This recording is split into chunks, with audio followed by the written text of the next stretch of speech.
My guest today is Shaun McAfee. Shaun resides in New Orleans, Louisiana, with his wife Jessica and their 6 children. He's the author of 11 books. We will be discussing his new book, All Things Catholic, A Guide from A to Z. Welcome to the show, Shaun. Thank you. Thank you, Jeff. Nice to be on. It was great talking to you earlier offline. I learned that you're from Omaha. Tell us a little bit about that.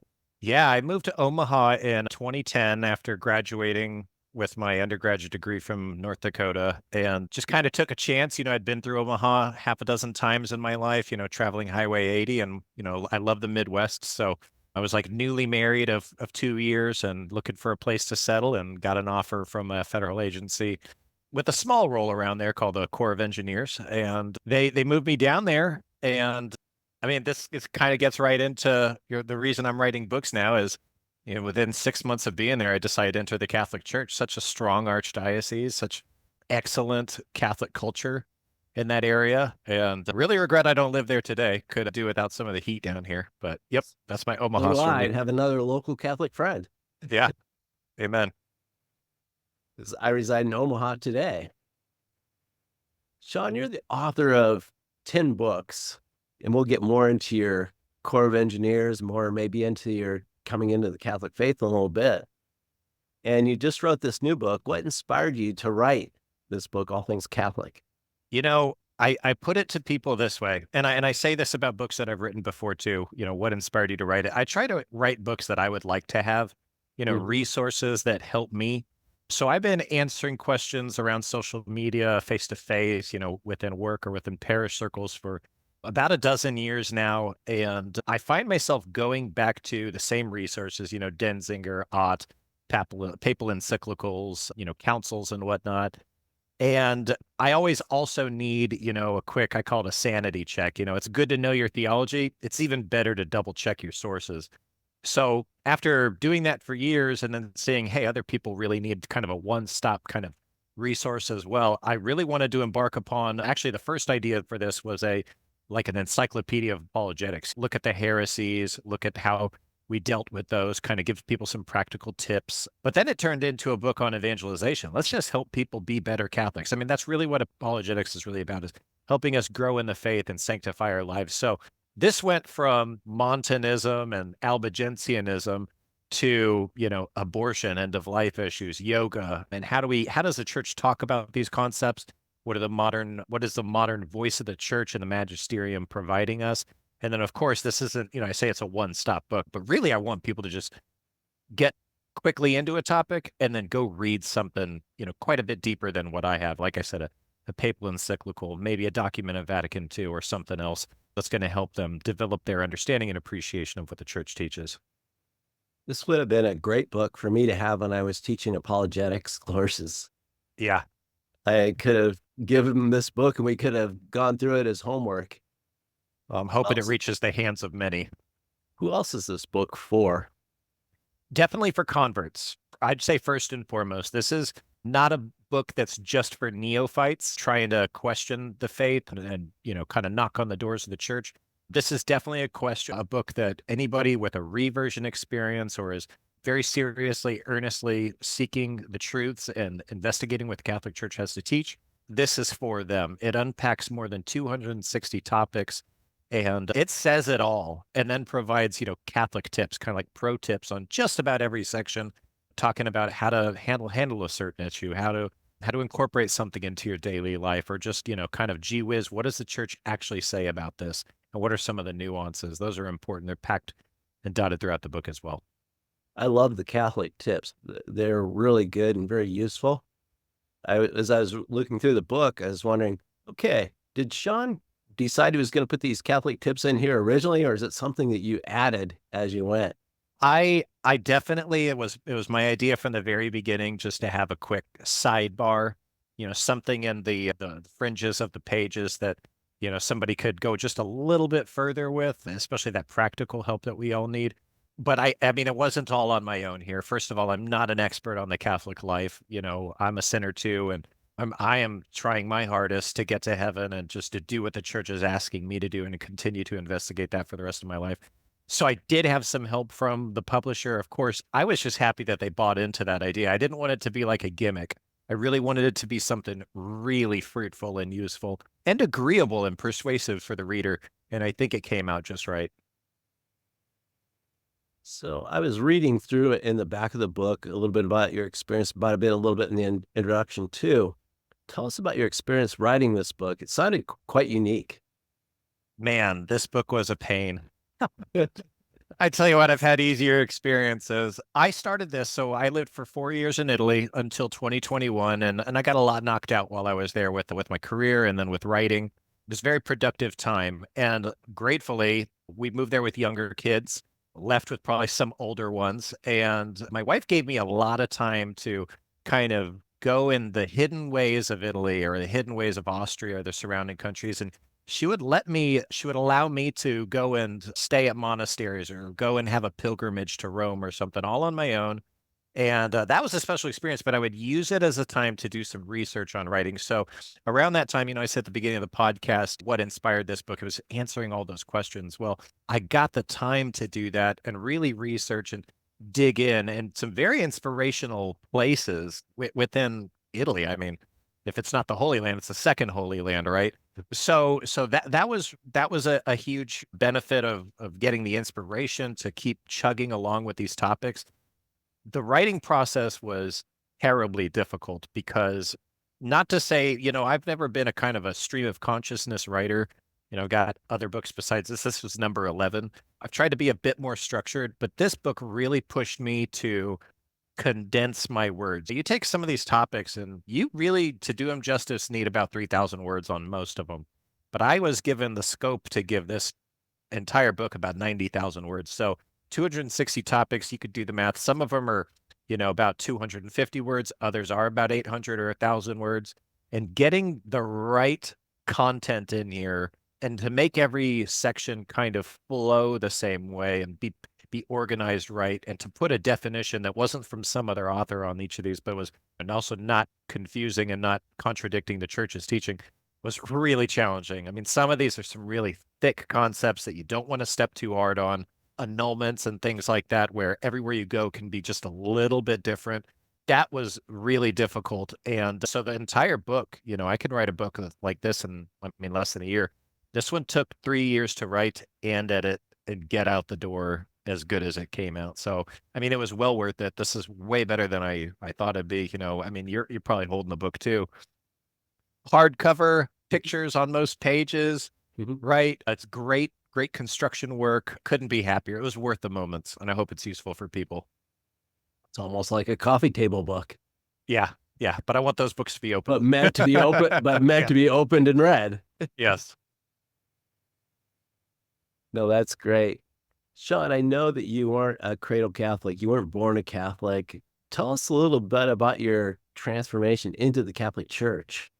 Sure. So it all started. No, I grew up in the military and I like to tell some funny stories about it because in the military you meet people of many other faiths. And to me as a child, I'm not going to tell you that I was very intelligent. I wasn't. I was the kind of kid who asked my dad how many quarters are in basketball, and I asked my mom when the 4th of July was, and I still didn't understand after she told me that it was the fourth day in the seventh month of the year. So things like that stumped small Sean, and religious concepts also didn't take a whole lot of precedence to me. I can tell you that just we were Southern Baptist growing up, and just less than a mile. Half a mile away from our house was a big, beautiful church, and I was like, Dad, why don't we go there? It's right there. We don't even have to wake up. Their times are more agreeable to me sleeping in. And he's like, Sean, that's a Lutheran church, and we're Southern Baptist. And I was like, okay, that's the answer. Not going to talk back to my military dad or question him. And didn't really think much of it until I got out of the house. And I always had a really deep love for the Lord. There was years there where there was, some decay, some spiritual decay in my life. But I always came back, and whenever I did come back in a big force was whenever I was married, and we were going to church, and we had just moved to Omaha, and I had met a gentleman who is actually my psychologist. I had met a psychologist who he was saying things in his office, because I wanted to seek spiritual counseling from a Christian, and I was referred to him, but I didn't know he was a Catholic. It was just a reference, and so, but we would talk about I would say Mary, and he would say Blessed Virgin, and I would say Peter and Paul, like kind of like they were household names, and he would say Saint Peter and Saint Paul. And didn't really take me too long with a bit of an education at that point in time to realize, okay, this guy's Catholic. He had a crucifix in his office. I got it. But I wanted to challenge him, and I just straight up asked him, I said, should I become a Catholic? And his answer really impressed me because he didn't reject anything that I had already been associated with. He affirmed my belief in the gospel and my love for Jesus Christ as my savior. But he did tell me this. He said, Shaun, you don't have all the tools of the faith. The fullness of the faith is built upon the sacraments that Jesus directed us to use to sanctify our lives. And these are the steps, these are your instructions he gave us to get to heaven. So yes, I would say that absolutely you should become a Catholic, and I encourage you to research these things. And I was like cross-eyed at that point. I was like, what are you talking about? Sacra what? And so from there, every time we met, we would get our session out for some counseling, and then we would argue hardcore about, Marian dogmas, infant baptisms, the real presence of Christ in the Eucharist. And he'd send me away. He'd be like, okay, I want you to read Tertullian, or I want you to read Irenaeus or St. Clement's letter to the Corinthians. And I would go away and I would read non-Catholic books to verify what he was saying. And yeah, Ignatius of Antioch, as early as 110 AD, was using the word Catholic in a universal way. There was a organization of bishops and priests and deacons in the early church. These are concepts that I had never even ventured to consider that were so undeniable to me at that moment in time. The early church looked and breathed structurally and doctrinally like the Catholic Church does today. It doesn't have the enormity that it takes to govern it today, but it does have that. And that was impressive to me. And as I went on and these pillars fell against my arguments, I decided that if I couldn't be a Catholic, I really didn't think it was worthwhile to just be a laissez-faire Christian anymore. I was doing things my way. And so I started going to mass, started going to RCIA. It was all really crazy. There's so much to know and learn, and all the lingo, like who says liturgy on the other side. But it all fell into place, and I entered the Catholic Church in 2012. That's why it's here. Yep. Yep. Wish I had this kind of book whenever I was going through, but I had other resources. It's okay. It would have helped a lot. But if you read the early church fathers, it is amazing what you can learn. Yeah. Even the early Christian authors. I mean, there are money apologist Origen. I mean, he's not considered a church father, but yeah, these early Christians, they were pretty synonymous unless they were anathema. We kind of have a list of those guys. Did your military career play any part of this, do you think? Well, I believe that God used that as a means to get me to the right people. Whenever I'm thinking of, I get asked this question a lot, like, how do I talk to my family about Catholicism, or wives will, ask me or my wife, how do I talk to my husband about coming to mass, or just these concepts that are pretty difficult for interpersonal relationships, especially those of wedding and blood. And I always tell them, pray for somebody else for God to use as a vessel to show them the truth, or at least to talk to them and encourage them about it and to inform them. Because as this other person said, this psychologist, his name's also Shaun, he told me something I'll never forget. And I truly believe this in my heart. He said, the ones you love are often the least credible to you. And there's just some weird thing about the people in your life, the closer they are, especially your spouse or your family, you kind of just see an agenda, or you overlook things about them because you're looking at them, through the eyes of love or something else, and you just kind of disregard the things that they say. But getting a fresh voice is like a loudspeaker. It's like a gong, just bam, smash. They can say things the same way, but it can be with a particular nuance or a tone, and it works. So my military career, I do believe that God put me on this path. I do believe that I was given the number of experiences and the right people around me to continue to just push me towards the Lord as, one of his disciples. And eventually, yeah, my career did lead me to Omaha. And I say to this day, I lived in Omaha so I could become a Catholic. Didn't stay there, stayed there for like 5 or 6 or 7 years. It was wonderful. Wish I could go back. Please move me back. But yeah, I would say that my career led me there. Of course it did. What was the biggest challenge for you in converting? Ooh, well, twofold. I have a standard answer for that, and it would definitely be the Marian dogmas. Mary was it was an enigma to me without ever thinking like, okay, I never really was on the Horror of Babylon soundtrack bandwagon, and I never really was mad at Catholics or any of the other liturgical faiths for their love and devotion to Mary. But as soon as I started realizing that the Catholic Church didn't just like, I didn't see it as veneration. I didn't see it as super veneration. I saw it as, I mean, eventually I was like, wow, they hold her to a regard that's kind of divine. And the language they use, Theotokos, God bearer or, mother of God, these are things that I had never heard. So yeah, they were shocking. It was challenging. I would say this too. It was challenging, but I don't know. God gave me an intellect to say, look, things can be challenging, but maybe there's a good explanation for it. So as soon as I started to read, books from like Scott Hahn or Tim Staples, or just Mhm. read through what the church, the various papal encyclicals that talk about the rosary or the decrees from different popes on the dogmas, as soon as I started actually reading what the church had to say, instead of just looking at the headline, it really actually did start to make more sense than not. And so I kind of read my way past those barriers, but they were significant hurdles. And even after I entered the church, I don't think I had them all quite down. It was more like the church teaches this, but there's nothing about the precepts and the sacraments that requires me to participate that, but I'm going to seek it anyways because it will deepen my faith. If Mary is truly a follower of Christ, like she is at the wedding feast of Cana, then she's not going to tell me to go somewhere else to get the wine. She's going to tell me to go to her son.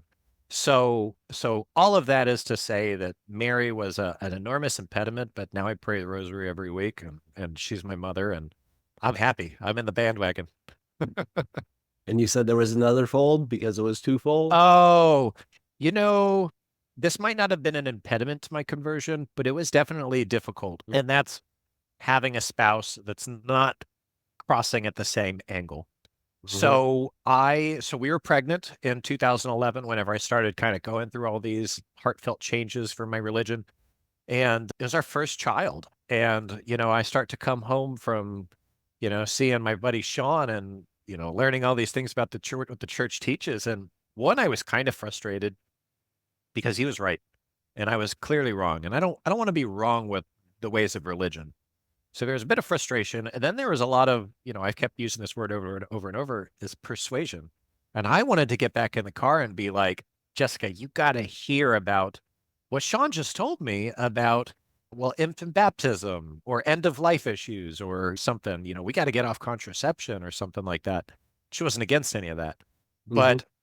But having her and wanting her to enter the church with me and kind of annoying her a lot like Kimberly Hahn did to Scott Hahn about these things, that was one of those moments where I realized I'm going to be a better evangelist through my silence. Even though it's my wife, you'd think that it'd be easy. I'm going to be a better and more effective apologist, evangelist, husband than by being silent. Um, so entering the church without her was kind of painful. But she's always has been such a wonderful woman. She was on her way, and it was just in her own time. She had to sort out these things for herself, and of course, she's nesting with her first baby. Respected that totally, and she entered the church 9 months later. So that wasn't a whole lot of heartache, but that was a bit of a personal struggle to overcome. To think this could just be me for a while, and I might not have the family under one roof, uh, practicing a religion and worshiping the same way. So did she go to mass with you during those 9 months? She did, she did. There was, like, 1 or 2 that she was with a family member for, and I would go alone, and those were actually really early on. That was whenever it was my very first time at mass. I kinda used it as an opportunity to go because she wasn't there, 'cause I didn't wanna drag her there and be like, "We're both learning." I'd rather try to be at least a little bit of a leader. So I used it as a good opportunity to go learn the calisthenics, read through a missal, which I thought was like a weapon of mass destruction or something. And I never heard that word before, missile. But yeah, I went alone a few times, and then every time after that, up until last Sunday, she has gone with me. That's awesome. Yeah. I got one thing you point out is that it's really important that one of the best ways to evangelize in many cases, just be silent. Yeah. First of all, it is the concept that I said about sometimes not being the most credentialed or a convincing person for somebody, and that depends on the uniqueness of that relationship. My deacon, whenever they doing the departing blessing, I think there's a couple ways that he can release everybody. And mine always says, go and evangelize the world by the way you live your life. And there's a lot of truth to that. And some people kind of get a little bit snappy with it, say, that's not really what it's saying. It's not just about how you live. You do have to preach. Well, you do have to preach. But nobody's going to really listen to you unless you reform yourself first, which is actually a title of another book of mine. But that comes from a famous quote from Saint Ignatius of Loyola. And he says, "If you go about the world about to change the world, you better change yourself first, or all of your works are going to be in vain." And you could stick any little word on there, and what matters is that your behavior reflects what you're saying, and people are going to pick up on that really quick. And my wife she's no short stick in a crayon nest. She's really smart too, very intelligent, and she would have picked up on all that if I hadn't actually started walking those walks and talking the talk. You have a couple of different websites, but you also have a site, epicpew.com. Why did you start that? Man, I wanted to have fun. So, what, 10 years ago, there was you probably heard of the site BuzzFeed. BuzzFeed Mhm. was enormously popular. I mean, all the news ran through them, all the, gossip quizzes, little lists about your university or something. And I could stay on that site all day. And it only took about 40 seconds or so to read any one of their articles. You just scroll, scroll, scroll next. Or take a personality quiz and come out with this. And I was like, man, there's got to be something like this for Catholics. We got to be able to take a personality test and find out what religious order we should join, or, nobody else is going to join it after that. But something fun, something for everybody to learn from, have fun with, and be really quick and pithy. And so, yeah, me and a group of friends, we were all going to Holy Apostles College and Seminary at the time. We were all getting our master's degree, and we're all trying to think of a way to write more and do something after we're done graduating. And that became epicpew.com.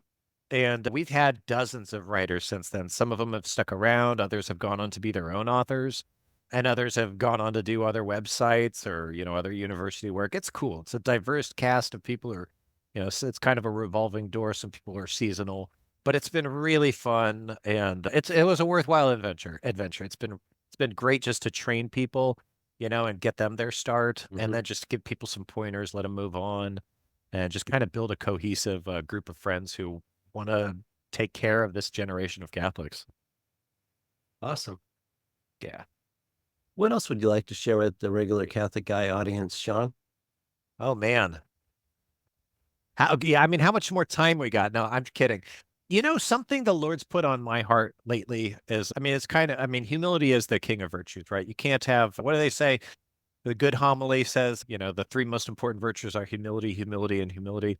In my life, especially in the last few years, I'll share this. I'll be a little bit vulnerable for a second. We got hit Mhm. by Hurricane Ida after moving here, 10 days after moving here, Jeff. We lost everything in our home, and I had to rebuild, with a very slow FEMA process. And it's fun to smile about it all now, but we were washing dishes out of a bathroom sink for 9 months. And it was just tough on the whole family. And we were pregnant again, and it was a bad 2 years. But I'll say this. So that was 3 years ago. And I only just found out this last summer that I was clinically depressed. I'm a pretty happy guy standing in front of you today. But after that, a couple friends had passed away. My mom had passed away. I was depressed and I didn't even know it. I was just behaving. I had to just carrying on my life as a man, going to work, trying to take care of my family, do the right thing, and kind of have the thick skin to move through life. But it turns out it was actually affecting relationships around me, and I couldn't see it. I couldn't see it, couldn't hear it, although everybody the consensus was, "Sean, you gotta go get some help for this because none of us are equipped to help you." And so I just challenge men out there. Here's the way I'll put it, is I'll challenge men out there. If you've gone through a crisis, you're going through a crisis, somebody says something's off, especially your spouse, do your best and listen, because they are our spouses and the people around us, especially our parents. They're there to love us, and sometimes loving us is making us do things to better us or our families. And so if you've been through a crisis, or even if you haven't and you kind of get the buzz, about maybe changes in your behavior, do not be afraid to seek help. I have been through counseling now for the last 8 months, and I'm going to do this maybe even the rest of my life, Jeff, Mhm. because it's been so awakening for me. It's like getting a regular confessor, just to talk about things with, and just verbally articulate what really you can't say yourself. You have to hear somebody else say it. It's been an enormous help for me. It's helped me come out of this muck after years of, really difficult times for my family.